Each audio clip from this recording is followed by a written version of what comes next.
다음 시대를 위한 쉐어타임 공유하는 시간 하이파이브.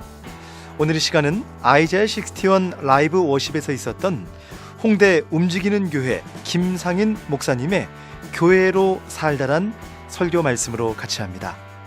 많은 믿음의 다음 세대가 교회로 살아갈 수 있는 지혜를 얻기를 기도합니다. 많은 분들에게 공유해 주십시오. 끝까지 들으시는 분들을 추첨을 통해 선물을 전해드리고 있습니다. 많은 믿음의 다음 세대가 이 방송을 듣기를 원합니다. 하이파이브. 교회로 사는 것은 무엇인가? 우리가 함께 좀 나누길 원합니다.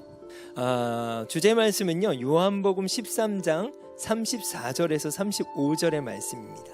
새 계명을 너희에게 주노니 서로 사랑하라. 내가 너희를 사랑한 것 같이 너희도 서로 사랑하라.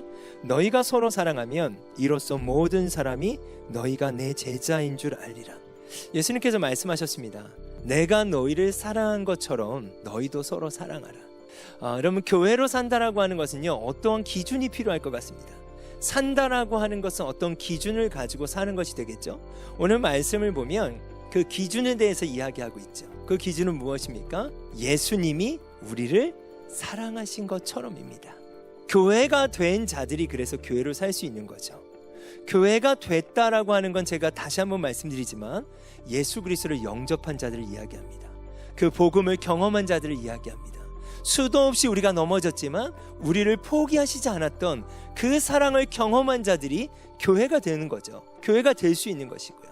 그렇다면 교회로 살다의 첫 번째 중요한 기준은 그 사랑을 경험한 대로 사랑하는 것입니다. 예수님이 우리를 사랑하신 것처럼입니다. 여러분, 각자의 경험은 다 다를 수 있습니다. 어떤 사람들은 이렇게도 경험했을 것이고 어떤 사람은 이런 경험들이 있겠지만, 여러분, 중요한 건 각자가 경험한 예수님이 있지 않겠습니까? 그럼 마가복음 4장 말씀을 보면요, 4종류의 밭이 나옵니다. 길가밭이라는 밭이 있고요, 또 돌짝밭도 있고요, 또 어떤 밭이 있을까요? 가시밭이 있고요, 그 다음 또 어떤 밭이 있을까요? 좋은 땅이 있습니다. 여러분, 제가 처음에 이 말씀을 봤을 때 이 말씀이 잘 이해가 되지 않았습니다. 농부는 예수 그리스도, 씨는 말씀이라고 비유를 설명하시는데 저는 이것이 사랑으로 느껴졌어요. 저 같으면 좋은 땅에 씨를 뿌릴 텐데 오늘 말씀을 보면 더러는 이라는 표현은 같은 씨라는 표현이거든요. 같은 씨앗을요, 길가에도 뿌리고 돌짝밭에도 뿌리고 또 가시밭에도 뿌리는 거예요. 이 씨가 길가밭과 돌짝밭과 가시밭에 뿌려지면 어떻게 될 걸 농부는 너무 잘 알죠. 그런데도 뿌리는 겁니다. 또 뿌리고 또 뿌리는 겁니다. 그런데 어느 날 그 씨앗이 좋은 땅에 심겨졌다는 거예요. 말씀을 보면 좋은 땅에 심겨지니 30배, 60배, 100배의 열매를 맺혔더라.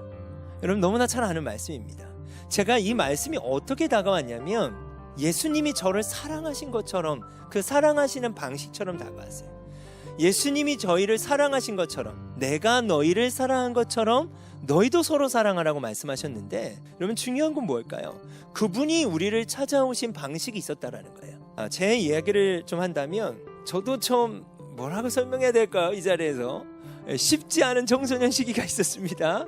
네, 그런데 저도 모태신앙으로 자라왔고 방황도 많이 했죠. 뭐 이러쿵 저러쿵 사건들도 참 많았습니다. 그런데 지나고 보니까 어느 날 길가밭 같은 저도 예수님이 사랑하셨더라고요. 끝까지. 돌짝밭 같은 저에게도 사랑을 해주셨더라고요. 가시밭 같은 저에게도 사랑을 해주셨는데 그때는 제가 그걸 잘 몰랐습니다. 인정하지도 않았고. 근데 어느 날 제 마음을 하나님께서 좀 변화시키셨어요. 좋은 땅으로 변화시켰던 것 같아요. 그리고 동일한 사랑이 저를 찾아왔는데 그 사랑에 제가 반응하기 시작합니다. 근데 어떻게 반응하기 시작했냐면 30배, 60배, 100배로 반응이 나오기 시작하는 거예요. 왜요? 돌이켜보니까 내가 길가밭일 때 예수님이 나를 얼마나 사랑하셨는지가 보이는 거예요. 돌짝밭일 때 그분이 나를 포기하시지 않았다라는 게 느껴지는 거예요. 정말 가시 같은 저가 그런 저였는데 예수님이 그런 저를 위해서 똑같은 씨앗을 뿌려주셨고 계셨구나. 내가 깨닫지 못했는데도 동일히 나를 끝까지 사랑하셨구나. 그 사랑이 30배, 60배, 100배로 느껴지더라고요. 여러분, 이와 같습니다. 자, 그렇다면 예수님이 우리를 사랑하신 것처럼, 내가 너희를 사랑한 것처럼이라고 했을 때 저는 어떻게 사랑해야 될까요? 그 기준이 뭘까요? 돌짝밭 같은 지체들이 있어도 저는 사랑해야 되는 거예요. 가시밭 같은 지체들이 있어도 저는 사랑해야 되는 거예요. 왜요? 기준이 예수님이니까. 예수님이 나를 어떻게 사랑하셨는데. 여러분 로마의 낙습법 기억하십니까? 수도 없이 제가 주님의 손을 놨지만 그분이 우리의 손을 놓지 않았잖아요. 길가밭 같고 가시밭 같고 돌짝밭 같을지라도 그분이 나를 사랑하셨다는 것을 제가 부인할 수가 없는 거예요. 그렇다면 제가 어떻게 사랑해야 되겠습니까? 그 기준이 무엇이겠습니까? 예수님이 저를 사랑하신 것처럼이에요. 오늘 본문 말씀을 보면 내가 너희를 사랑한 것처럼 서로 사랑해라. 자, 그 기준을 가지고 두 번째는 대상에 대한 이야기를 좀 할 필요가 있어요. 서로 사랑이라고 할 때 이 서로는 대상을 이야기하고 있지 않겠습니까? 누구를 내가 사랑해야 되는가에 대한 말씀을 좀 나누길 원합니다. 누가복음 10장의 말씀을 여러분 좀 나누길 원합니다. 예수께서 대답하여 이르시되 어떤 사람이 예루살렘에서 여리고로 내려가다가 강도를 만나매 강도들이 그 옷을 벗기고 때려 거의 죽은 것을 버리고 갔더라. 자, 이게 지금 상황입니다. 어떤 상황이에요? 한 명의 강도 맞는 자가 있는데 거의 죽을 상황인 거예요. 너무나 도움이 많이 필요한 겁니다. 때마침 말씀을 보면 그때 마침 누가 지나갑니까? 레위인이 지나갔대요. 레위인이 지나가는데 그 강도 만난 자를 보고 어떻게 합니까? 그냥 지나쳐 버렸다라는 말씀이 나와요. 지금 제가 오늘 말씀을 보면 거의 죽을 상황이에요. 너무나 도움이 필요해요. 강도를 만났어요. 근데 정확히 표현하면 어떤 표현이냐면 반대편으로 돌아갔다는 표현이에요. 자, 그 다음에 담임 간사님 저를 딱 봤어요. 제가 얼마나 도움이 필요하겠습니까? 근데 또 어떻게 해요? 또 지나가는 거예요. 여러분 잘 보세요. 제 입장에서는 도움이 너무나 필요하지 않습니까? 그냥 지나쳐버리는 거예요. 인기척을 못 느꼈겠습니까? 느끼죠. 너무나 도움이 필요한데. 자, 그러면 제사장과 레위인이 지나가서 뭘 했을까요, 여러분? 예배 준비하. 자, 오늘처럼 예배하는 거예요. 자, 그러면 제 입장에서 이 예배를 가겠습니까? 강도 만난 자의 입장에서는 죽어도 여긴 안 갈 거예요. 그러면 잘 생각해 보십시오. 교회로 산다는 건 무엇입니까? 예수님이 우리를 사랑하신 것처럼 사랑하는 건데 어쩌면 우리는 수많이 우리의 일상 가운데 우리가 사랑할 사람들을 선택할 수 있어요. 왜 지나갔겠습니까? 이 강도 만난 자를 사랑하려고 하지 않는 거예요. 내가 사랑할 사람을 따로 정해놓는 거예요. 그리고 지나가서 뭐 하겠습니까? 예배하는 거예요. 자, 이때 때마침 사마리아인이 지나갑니다. 선한 사마리아인. 이런 거죠. 괜찮으세요? 괜찮으세요? 119 좀 불러주세요. 그 당시 119는 없었을 텐데 여러분 그래서 진짜 이게 되게 중요한 표현이에요. 가까이 왔다라고 성경이 표현되어 있어요. 가까이 오면 뭐가 보일까요? 강도 만난 자의 피로가 보이겠죠. 당장 뭐가 필요한지. 오늘 본문 말씀을 보면 그 피로를 채워줘요. 쌈해주고 기름을 붓고 또 먹을 것이 필요하니까 먹을 걸 주고 또 어떻게 합니까? 잘 곳으로 인도를 해주죠. 여인숙. 예, 여인숙. 예, 그 다음에 어떻게 하죠? 그 다음에 돈을 주고 이 사람이 제가 돌아올 때까지 여행 중이었어요. 이 사람. 네네. 그래서 돌아올 때까지 그 잘 돌봐주고 돌아와서 또 필요하면 또 주겠다고. 네, 바로 이거예요. 강도 만난 자에게 이 질문을 하는 거예요. 뭐라고요? 너에게 있어서 뭐라고요? 누가 이웃이냐? 예수님이 이런 말씀하셨습니다. 내 이웃을 내 몸처럼 사랑해라. 그런데 우리가 사랑한다고 하는 이웃은 어쩌면 내가 사랑하고 싶은 사람들만 사랑할 수 있어요. 나하고 수준이 맞는 사람들, 나하고 성격이 맞는 사람들, 또 나하고 무엇이 잘 맞는 사람들. 그럼 예수님이 우리를 그렇게 사랑하셨나요? 그렇게 사랑하시지 않았어요. 자격 없는 우리를 사랑하셨어요. 아무 보잘것없는 우리를 사랑하셨어요. 여러분, 교회로 산다는 것의 기준이 무엇입니까? 예수님이 나를 사랑하신 것처럼 사랑하는 거예요. 우리는 늘 교회 공동체 안에서 그분의 이름을 불러요. 그분의 사랑을 간구해요. 예수님 사랑합니다라고 이야기해요. 그 사랑을 경험했지만 그 사랑으로 사랑하지 않는 거예요. 사랑의 반대말이 뭘까요? 무관심이에요. 그럼 우리는 강도 만난 자였어요. 아무 소망 없는 자들이었어요. 그런 우리를 예수님이 사랑하셨어요. 빌립보서 2장 5절 이하에 보면 그는 하나님의 본체시나 하나님과 동등됨을 취할 것을 여기지 아니하시고 이 땅 가운데 내려오셨어요. 그리고 어떻게 하셨습니까? 내려오셔서 가까이 우리 가운데 오셨고 우리의 필요를 보셨고 우리의 필요를 끝까지 채우셨어요. 여러분, 교회로 산다고 하는 것은요, 이렇게 사랑을 채우는 거라고 여러분 믿습니다. 서로 사랑하라고 하셨죠. 그 서로는 누굴까요? 복음이 필요한 자예요. 연약한 자들이에요. 또 하나님이 여러분의 마음 가운데 주시는 자들이에요. 지나치지 않는 게 서로 사랑하는 거예요. 물론 우리가 다 똑같은 대상을 사랑할 수는 없습니다. 근데 놀라운 건요, 우리 안에 성령님이 함께 하세요. 각각의 다르지만 다른 영역들을 품게 하시고 대상들을 품게 하세요. 우리가 지나치지 않는 것, 그것이 바로 교회로 살아가는 시작점이라고 여러분 말씀드리고 싶습니다. 제가 한 여인을 좀 소개하고 싶습니다. 프랑스 종교개혁이 일어났을 때 마리 듀랑이라는 여인이에요. 이 여인은요 18세에 감옥에 갇힙니다. 18살에 감옥에 갇혀서요 38년 동안 감옥에 갇힙니다. 가족들은 다 순교하고 38년 동안 감옥에 갇히는데 언제나 풀려날 수 있었어요. 근데 여러분 이 그림을 보시면 이 여인이 여기다 쓴 글씨가 있습니다. 이 글씨가 어떤 뜻이냐면 저항하라라는 의미예요. 저항했어요. 내가 타협하면 감옥에서 나올 수 있지만 38년간 타협하지 않았어요. 여러분 지금 여러분의 삶의 영역에서 그 순간순간에서 어떻게 하는 거예요?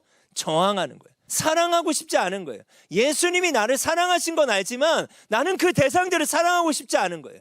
그 지점에서 어떻게 하는 거예요? 저항하는 거예요. 여러분 이것이 바로 개혁자들의 삶이었어요. 교회로 살아간 사람들의 삶이었어요. 하나님이 주신 마음을 순종하기 위해서 저항하는 거예요. 사랑하고 싶지 않지만 내 뜻대로 하고 싶지만 내가 레위인과 제사장처럼 그냥 이 사람은 내가 사랑할 사람이 아니야. 내 수준하고 달라. 여러분 예수님이 우리를 그렇게 보시지 않았잖아요. 근데 그 마음을 저항하는 거예요. 그 마음을 저항하는 거예요. 예수님이 나를 사랑하신 것처럼 나도 사랑하려고 몸부림치는 거예요. 누가복음 22장 42절에서 43절 말씀. 이르시되 아버지여 만일 아버지의 뜻이거든 이 잔을 내게서 옮기옵소서. 그러나 내 원대로 마옵시고 아버지의 원대로 되기를 원하나이다 하시니 천사가 하늘로부터 예수께 나타나 힘을 더하더라. 여러분 예수님조차도요 마지막 그 십자가 앞에서 그 쓴 잔을 옮길 수 있으면 옮겨달라고 표현하십니다. 아버지여 만일 아버지의 뜻이거든 이 잔을 옮겨주십시오. 그러나 저항이라는 건 뭐예요? 그러나로 시작하는 거예요. 그러나 내 뜻대로 마옵시고 아버지의 뜻대로 되길 원합니다. 그때 천사가 힘을 더하더라. 여러분 우리는 사랑할 수 없습니다. 예수님이 우리를 사랑하신 것처럼 우리는 사랑할 수 없는 거예요. 그러나 우리가 해야 되는 건 무엇입니까? 그러나 내 뜻대로 마옵시고 아버지의 뜻대로 되길 원합니다. 아버지의 뜻은 뭐예요? 내가 너를 사랑한 것처럼 너희도 사랑하라. 우리는 할 수 없지만 그래서 여러분 기도하는 거예요. 사도행전 1장 8절의 말씀 여러분 잘 아시죠? 오직 성령이 너희에게 임하시면 너희가 권능을 받고 예루살렘과 온 유대와 사마리아와 땅끝까지 이뤄내 증인이 되리라. 권능이라는 건 뭘까요? 우리의 힘이 아니라는 거예요. 하늘의 힘이라는 거예요. 하나님께서 부여하신 능력이라는 거예요. 예수님조차도 그렇게 기도하셨잖아요. 예루살렘과 온 유대와 사마리아와 땅끝. 저는 그 당시 이 말씀이 사랑으로 느껴졌어요. 사랑의 경계로 보였어요. 내가 땅끝일 때도 예수님이 저를 사랑하셨어요. 제가 사마리아일 때도 예수님은 저를 사랑하셨고 유대일 때도 사랑하셨고 예루살렘일 때도 사랑하셨어요. 근데 이걸 우리가 너무나 지역적으로 생각하면 일단 예루살렘만, 일단 나와 같은 사람들만, 저 땅끝에 있는 사람들은 아니니까. 여러분 그것은 기준이 아니죠. 여러분을 저를 예수님이 어떻게 사랑하셨느냐가 기준이죠. 땅끝일 때 예수님이 여러분 사랑하셨습니까? 사랑하셨죠. 사마리아일 땐 사랑하셨나요? 사랑하셨죠. 그렇다면 우리도 그렇게 사랑해야 돼요. 여러분 좀 도전하길 원해요. 여러분 한 사람 한 사람이 남은 자라고 저는 믿습니다. 이 남은 자라고 하는 건 너무 중요한 의미예요. 여러분 한 사람 한 사람이 교회이고 남은 자예요. 여러분이 무너지면요 여러분의 직장이 무너지는 거예요. 여러분이 무너지면 여러분의 가정이 무너지는 거예요. 우리가 무너지면 교회가 무너지는 거예요. 여러분 다들 교회를 비판하는 이 시대 가운데 있습니다. 우리가 교회잖아요. 이제 그렇지 않다라는 걸 여러분이 보여줘야죠. 남은 자들로서 어떻게 해요? 여러분의 일상에서, 가정에서, 직장에서, 캠퍼스에서 예수님이 우리를 사랑하신 것처럼 서로 사랑하기 시작하는 거예요. 그게 바로 교회로 사는 거예요. 그럼 마지막 말씀입니다. 그렇게 삶을 살아가는 여러분에게, 우리에게 하나님이 약속하시는 말씀이에요. 예수께서 나와 말씀하여 이르시되 하늘과 땅의 모든 권세를 내게 주셨으니 그러므로 너희는 가서 모든 민족을 제자로 삼아 아버지와 아들과 성령의 이름으로 세례를 베풀고 내가 너에게 분부한 모든 것을 가르쳐 지키게 하라. 볼지어다 내가 세상 끝날까지 너희와 항상 함께 있느니라. 아멘. 여러분, 이 약속을 예수님께서 해주셨어요. 교회로 살아가는 여러분 가운데, 우리 가운데 내가 너와 세상 끝날까지 함께 하리라. 여러분, 이 약속과 함께 여러분 교회로 살아가시지 않겠습니까? 이제 여러분 한 사람 한 사람이 교회입니다. 여러분 한 사람 한 사람이 교회가 무엇인지를 보여줘야 될 때라고 믿습니다. 우리가 함께 좀 하나님 앞에 고백하고, 여러분 있는 위치에서, 예 주님 그렇습니다, 저는 할 수 없지만 그 일을 시작하기 원합니다. 예수님이 나를 사랑하신 거 부인할 수 없습니다. 예수님이 나를 얼마나 사랑하신 거 내가 부인할 수 없습니다. 이제 그렇게 나를 사랑하신 것처럼 사랑하기 시작하고 싶습니다. 이 고백을 주님 앞에 좀 올려드리고 함께 기도합시다.